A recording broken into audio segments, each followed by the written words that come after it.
शराब के कारोबार में किस तरीके से सरकार संरक्षण दे रही है कहने की जरूरत नहीं है। छपरा में सारण के सांसद द्वारा जो एम्बुलेंस दिया गया था सांसद निधि कोष से, राजीव प्रताप रूडी, हाँ, आप ही लोगों ने तो खुलासा किया किस तरीके से उस एम्बुलेंस से शराब एक दूसरे जगह पे लाया जाता था, लेकिन भेजा जाता था। वहाँ की जनता तो फिर से उनको लाई है। हर जनता तो भोली भाली जनता है और ये लोग गुमराह करने में मास्टर हैं, तो सफल हो जाते हैं कहीं कहीं। भारतीय जनता पार्टी लड़ाई में भी नहीं थी, वहाँ 3 नंबर में थी और इस बार लड़ाई में आने के लिए एक बाहुबली को अपने पार्टी में शामिल कराया है, वो भी अपने ही घटक दल के नेताओं को तोड़ने का काम किया। नमस्कार, स्वागत है आपका लाइव बिहार में। मैं आपके साथ है संदीप सिंह। कि बिहार विधानसभा के 4 सीटों पर उपचुनाव होना है, जिसको लेकर के तमाम पार्टियां जो है वो तैयारी कर रही है। जनसुराज की तरफ से कल तरारी विधानसभा क्षेत्र को लेकर के प्रत्याशी का ऐलान कर दिया गया है, तो वहीं तमाम जो पार्टियाँ हैं वो भी बहुत जल्द अपने प्रत्याशी का ऐलान कर देंगे। ऐसे में आरजेडी की क्या कुछ तैयारी है उपचुनाव को लेकर के सीधे बातचीत करेंगे। आरजेडी प्रवक्ता अरुण यादव जी हमारे साथ हैं। उपचुनाव की घोषणा तो हो गई है, तारीखों का ऐलान कर दिया गया है, लेकिन आप लोगों की कितनी तैयारी है? हम लोगों की तो तैयारी पहले से ही है, मतलब महागठबंधन की तो तैयारी 24/7 अवर है, इसमें कहीं कोई संदेह नहीं है। 4 सीट में से 3 सीट महागठबंधन के हिस्से में था 2020 के चुनाव में, और इस बार 4 सीट पे होना है। एक ही सीट एनडीए में था, ऐसे में 4 सीट में से कितना सीट आप लोग? 4 का 4 इस बार जीतेंगे।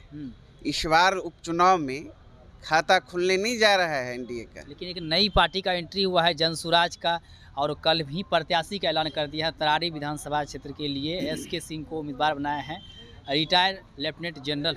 उससे कहीं कोई फर्क पड़ने वाला नहीं है। ये भारतीय जनता पार्टी का बेबी प्रोडक्ट है, जगजाहिर है, जिसका ना तो नीति है ना उसके पास सिद्धांत है। नुकसान किसको पहुंचाएंगे वो? नुकसान वो तो जनता तय करेगी ना। देखिए, यहाँ स्पष्ट है, सरकार बनाम जनता के बीच लड़ाई है। आप देख रहे हैं किस तरीके से पिछले 17-18 साल से यहाँ एनडीए की सरकार है, चारों तरफ हाहाकार मचा हुआ है, जनता त्राहिमाम है। चाहे महंगाई की बात कर लें, बेरोजगारी की बात कर लें, पलायन की बात कर लें, चाहे बाढ़ की बात कर लें, चाहे कटाव की बात कर लें, चाहे बढ़ता हुआ जो अपराध लगातार आप देख रहे हैं, ऐसा एक भी दिन नहीं है जिस दिन कि बिहार में किसी भी जिले में दर्जनों आपराधिक घटनाएं नहीं होती। तरारी सीट को लेकर के हम कुछ बात करना चाहेंगे। पिछले बार चुनाव में जो है सुनील पांडे निर्दलीय चुनाव लड़े थे, लेकिन इस बार सुनील पांडे अपने बेटे के साथ जो है भारतीय जनता पार्टी के सदस्य डाले। ऐसे में चर्चाएं हो रही कि सुनील पांडे या उसके बेटे जो है तरारी से चुनाव लड़ सकते हैं। अगर वो चुनाव लड़ते हैं तो वहाँ पर महागठबंधन के लिए कितनी मुश्किलें होंगी? देखिए, वो तो हमारी सीट है, और पिछला चुनाव भी अगर आप देखेंगे 2020 का, तो भारतीय जनता पार्टी लड़ाई में भी नहीं थी, वहाँ 3 नंबर में थी। और इस बार लड़ाई में आने के लिए एक बाहुबली को अपने पार्टी में शामिल कराया है, वो भी अपने ही घटक दल के नेताओं को तोड़ने का काम किया। मानते हैं बाहुबली है सुनील पांडे? बहु कुख्यात अपराधी है। अब किस मुंह से, अब आप ही के मुंह से चर्चा सुन रहे हैं और पब्लिक डोमेन में है कि इस बाहुबली को टिकट दिया जा रहा है भारतीय जनता पार्टी द्वारा, चर्चाएं जैसा है। तो देखिए उनकी चरित्र किस तरह का चरित्र है, और सारे बाहुबलियों का ये सहारा कई बार उस सीट से जीते हुए भी हैं वो विधायक बने। अरे जीते हुए हैं तो जनता ने हराया भी तो। उनके चरित्र से जब अवगत हो गया तो जनता ने हराने का भी काम किया। तो इसलिए इस बार बुरी तरह से वहाँ एनडीए पराजित होगी, और चारों का चारों सीट हम लोग जीतने जा रहे हैं। कहीं कोई किंतु परंतु नहीं है, कोई लड़ाई नहीं है। बिहार में शराबबंदी है, लेकिन शराबबंदी के बावजूद भी जहरीली शराब से मौतें हो रही है, क्या कहेंगे? अब देख ही रहे हैं लगातार ये मौत के सौदागर बिहार के मुख्यमंत्री और सत्ता पक्ष के तमाम लोग सत्ता संरक्षित गुंडों द्वारा, शराब माफियाओं द्वारा शराब परोसा जा रहा है, जहरीली शराब परोसा जा रहा है।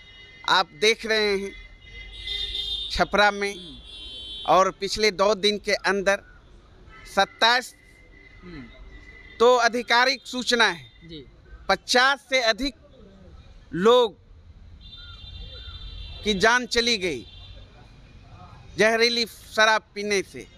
तो सरकार नाम का कोई चीज़ नहीं है, सरकार का इकबाल पूरी तरह समाप्त हो चुका है और शराबबंदी के नाम पर मोटा उगाही सरकार कर रही है अपने संरक्षित शराब माफियाओं के द्वारा, शासन प्रशासन के द्वारा। सत्ता में जो लोग हैं, नेता है सत्ता पक्ष में, वो कह रहे हैं कि जांच हो रही है, जो भी दोषी होंगे उसको बख्शा नहीं जाएगा। अरे भाई लगातार आप तो देख ही रहे हैं ना, और आप लोग दिखा भी रहे हैं।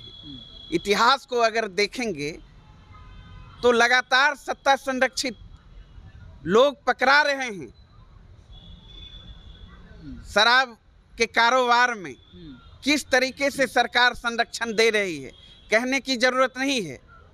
सत्ता में बैठे लोगों के द्वारा इस तरह का धंधा किया जा रहा है।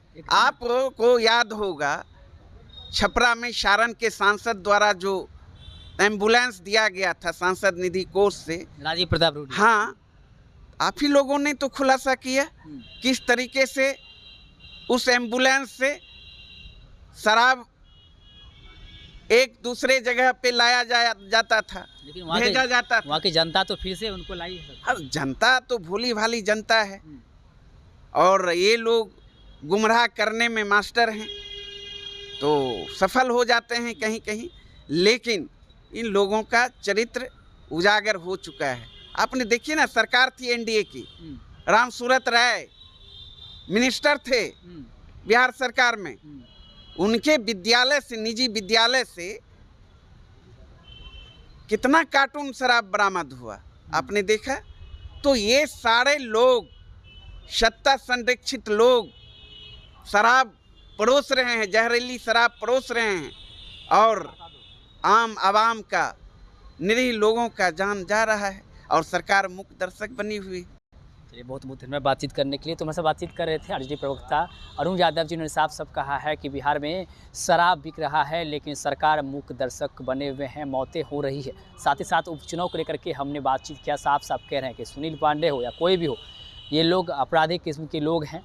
चुनाव में आए, जनता सबको जानती है, समझती है और वक्त आने पर सबका हिसाब होगा। और हमारे जो प्रत्याशी हैं पहले भी जीते थे, यह सीट जो है वो महागठबंधन के हिस्से में थे और इस बार भी जो है हम लोग ही जीतेंगे। 4 सीट को लेकर के लगातार जो है आरजेडी की तरफ से दावे किए जा रहे थे। उसी कड़ी में हमने अरुण यादव से भी बातचीत किए थे। क्या कुछ कह रहे थे आप भी सुने थे, आप भी अपनी राय प्रतिक्रिया कमेंटों के माध्यम दे सकते हैं। आप देखें तो लाइव बिहार।